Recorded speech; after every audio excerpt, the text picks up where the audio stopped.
In the English language, we have these euphemisms for that aha moment, the light bulb moment, that eureka moment, a stroke of genius. Those are all words that convey innovation happens in a moment, in a second. But his research said it doesn't. It happens over time and it happens across networks. And that all just really fascinated me.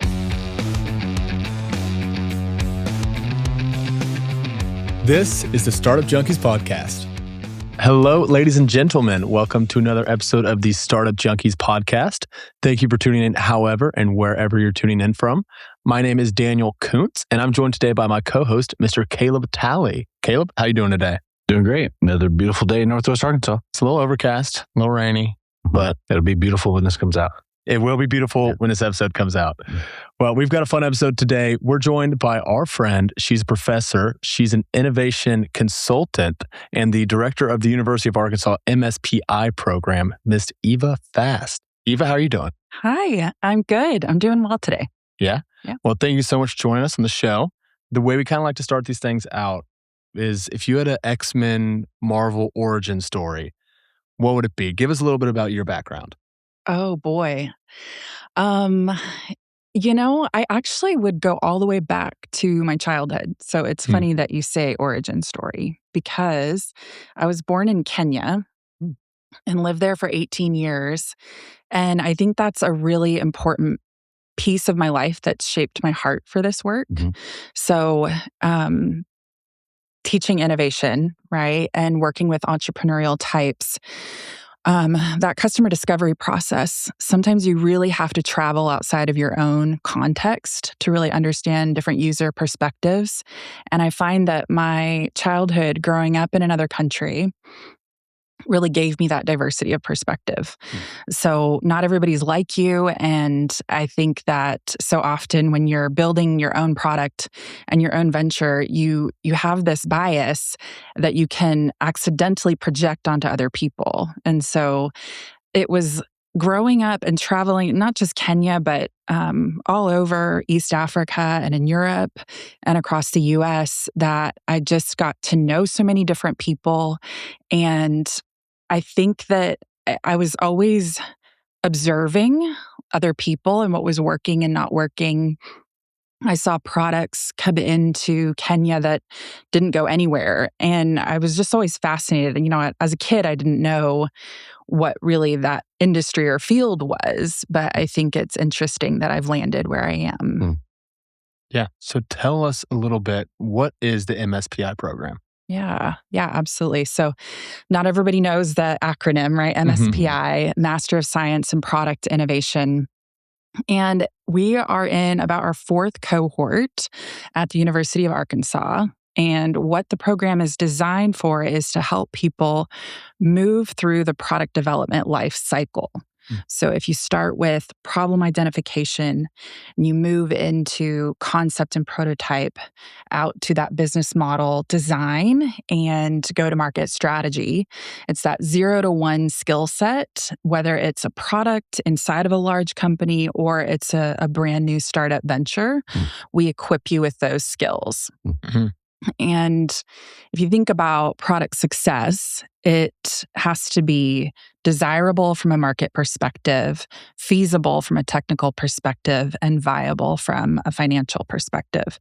So when I think about the courses students get to take in MSPI, it fits into those three different buckets: the human desirability, the technical engineering side, and the business financial side.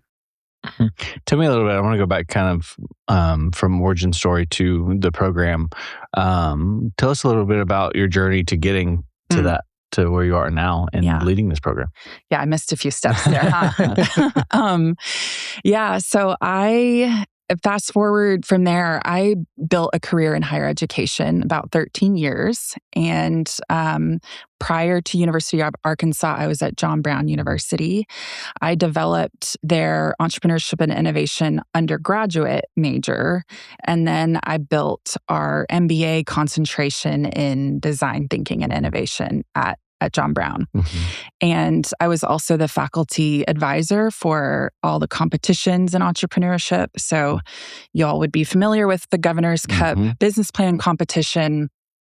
I had teams win over $400,000 across about the 7 years I was advising those teams. And I just fell in love with it. Not just about helping students win money, but the confidence that they would build going there, getting up in front of real investors and branding experts and different stakeholders that could pressure test their ideas and seeing them move through that and that flexible thinking on your feet and that continuous pivoting that you have to do in entrepreneurship. Those were platforms that gave them the confidence and started to build that community and culture around students. And so I loved that. And I've always really been attracted to higher ed to serve as a bridge between industry and academia. So those real world hands-on experiences is what lights me up. And then even into you mentioned my consulting piece of it, that my dissertation research for my doctorate was transformational for me. I studied opportunity recognition. So the very long title of my dissertation research is a new model of opportunity recognition, linking individual agency, entrepreneurial action, and the innovation process. And why that's important. In the literature, there's two very divided streams. There's the literature on the entrepreneur, that is who the person behind the idea, and then the innovation literature is focused more on the process. So what are the frameworks? What are the steps? What are the tools? But there was a call in the research to bridge that divide and connect person and process for innovation. And so the nature of my study was a grounded theory study, and I interviewed 27 serial entrepreneurs and intrapreneurs.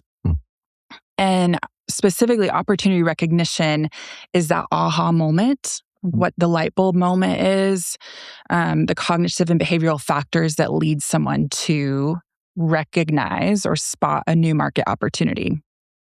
And I was fascinated with this. I think it all started with a TED Talk I watched by Steven Johnson called Where Good Ideas Come From. And he says that unfortunately in the English language, we have these euphemisms for that aha moment, the light bulb moment, that eureka moment, a stroke of genius.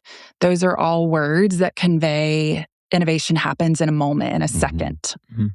But his research, yeah, exactly. But his research said it doesn't. It happens over time and it happens across networks. And that all just really fascinated me because I think we're all creative people, but we've not been given a lot of training or opportunity to explore that creativity. I think that kind of false positive around innovation being something that is an aha moment, a light bulb, an instantaneous reaction to a problem noticed or seen creates a false premise in others who could potentially be innovators and entrepreneurs who don't necessarily have that type of aha moment and then therefore see themselves as like, well, that's not me. Like, I'm not that person, type of thing. Creates this space in between who they see as innovators and an individual who could very well be an innovator, but is disenchanted by what they believe to be that process. Exactly. No, over and over again, I would see that particular time in my life. I was at JBU and students were required to take this entrepreneurship class. And over again, I would see them come into my class and say, I'm not creative. I don't know what I can make or build that's not already been done. So just wait. Just give me 16 weeks with you. And over again, I saw them just completely shift their mindset and gain that confidence. So that was, my research. That was the motivation underneath my research. And I built out this model with, I won't go into all the details, but it turns out a lot of companies want to figure out how to teach their people this process and skill of problem identification and building something to solve that problem. So a strong entrepreneurship lane for that. Yeah. Yeah. So kind of backpacking off that, going back to the kind of MSPI program, is it also for maybe students interested in being an entrepreneur or going to work for a bigger company one day? It is, yes. We cater to both. So it turns out innovation isn't as context dependent as you think, right? Large companies are trying to figure out how to stay nimble and agile like a small startup.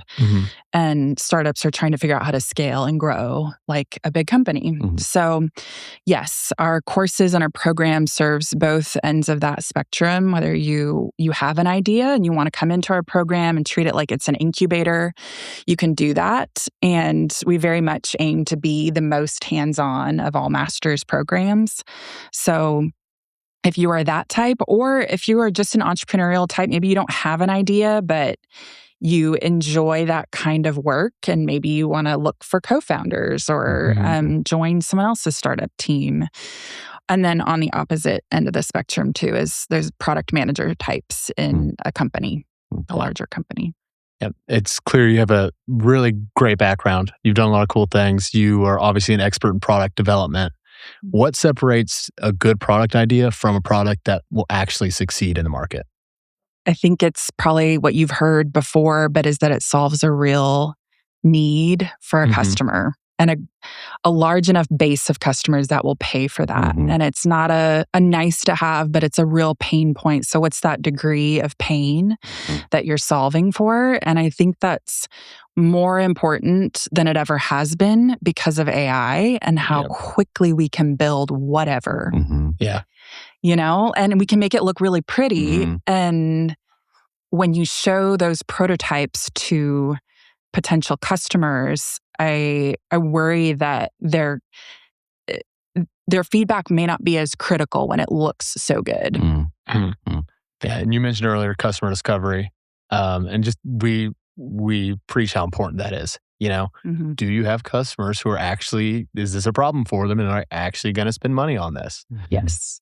Yeah. So that is the first, important class you will take is on human-centered design. You will get out of the building, away from the computer, and go and interview 50 plus customers for your idea. I can just ask Claude what he thinks about it. Yeah, Kayla's been obsessed with Claude. We're trying to transition it back into the real world recently. I don't do customer discovery via Claude though. So, I'm a fan of role playing to test out your questions, and that's great. We embrace AI in the program. We want people to use it as much as possible where it makes sense, but you can't outsource customer feedback. Absolutely. AI will tell you what you want to hear. So it'll give you the answer you want every single time. So it is good. I like you said, role playing and testing out how are you asking these questions, but it cannot be a substitute. The Startup Junkies podcast is brought to you in part by Arise. Arise helps Arkansas tech and tech-enabled startups grow with no-cost coaching, capital navigation, and expert connections so founders can scale faster. Learn more at arisearkansas.org. And given just how quickly someone can whip up an MVP, I'm curious to hear your perspective on kind of just the path, an entrepreneur's path to deploying an MVP and the potential to replace customer discovery, I guess in a very earlier sense with kind of like a deploying iterations of a product. Are you seeing that more often than just kind of the before you put pen to paper? Entrepreneurship? Yeah, that whole cycle is just shrinking. The space in between interviews and versions of your product and feedback, all of that is just shrunk down so much. So you can spin up so many different versions of your product. You don't have to guess as much anymore or put as much time and effort into the direction you could go because you can test that so much faster conceptually. So, it's just amazing how fast you can do that. But again, I think that's where you do need a clear, almost scientific process and methodology to go through. What's the hypothesis I'm testing and how do I thread that across this whole process. So you're not just reacting all the time. And you've mentioned this was, you've had 4 cohorts, or you're entering your 4th cohort? Entering the 4th. And so what have you seen from these cohorts so far? Kind of what trends are you seeing out of the cohorts, and how has the response and reaction been to the programming? Yeah, really, really, really positive. So, again, it's a mix of both the startup types and the intrapreneurial company product types. But we have a number of students who've come through the program. We have a student who came up with an idea on orientation day, and then he really did treat our program like a an incubator experience. And he picked up different team members along the way in different classes he was taking that are still working on the idea with him today. That's awesome. And he also went through the GORP program too. So I think another big piece of value from this program, right, is the mentorship and the network that you get to build. So I mentioned, of course, in the classes alone, just those relationships, but then also classes like New Venture Development, they have a part 1 and 2 of that class, and they have Mentor Weekend where they fly in mentors that come in, as well as the incredible expertise we have right here locally that spend serious time with the teams. You get up in front and you actually get to showcase your work and get critiqued and get drilled with questions. And then you have the opportunity to go to all those competitions I talked about. In Arkansas, the Governor's Cup Business Plan competition, but we have students who go to Stu Clark in Canada. There's a new one we're going to compete in this summer, the Texas A&M Venture Velocity Challenge. And we have students entering that. Also, they're another good story of they met each other in the program. Cameron and Toma. Toma. We know Toma. Yeah. A friend of the show. Yes. A friend of everyone. He's amazing. He's very active across Northwest Arkansas. I went to CES with him in January. Okay. So fun. And that's $175,000 prize pool. That's serious money that can help grow your business. Yeah. So I take that seriously because I know entrepreneurial types, the program costs $23,700. That's money they could put into their business. So what's the ROI if they instead put that money into our program? And I think it is a real potential avenue of funding because you can, as a student, you get access to all those competitions and you get the coaching and mentorship to actually do well and excel in those competitions. What are some of those skills that a lot of the students leave with after the program that they didn't come into the program with? Well, hands down right now, this will be no surprise to you all, but is AI. One student has designed a highly customized CRM for his moving company. And that's a Zach Steelman class. That's a digital innovation class that's really just a fire hose of exposure to a number of AI tools. Zach does not plan his class more than 2 weeks in advance. Well, you can't with AI. I mean, no, week by week. Exactly. Yeah. We don't plan stuff here more than 2 weeks in advance either. So great. Yeah. He's incredible. He spends about 4 hours a day on Twitter talking to the developers of the latest tools. He's often getting access to tools before they've rolled out very widely. And that actually helps keep costs down for his students to play with all those tools. But I remember meeting him for the first time. I didn't actually make that jump from JBU to U of A. I came about 1.5 years ago. And he said, I just want to warn you that I'm teaching students how to break capstone projects that typically took 16 weeks and they're doing it in 2 or 4. And I imagine today it's a couple days. And I loved it. Awesome. I thought this is the right place for me with professors like this who are forward thinking. And I just got so excited to be here and that he's a core part of skills that our students are learning. I imagine that's a value to the companies that are letting him test too, because they're getting that beta, that feedback potentially from people who are putting it to use in real time. Right. Yeah.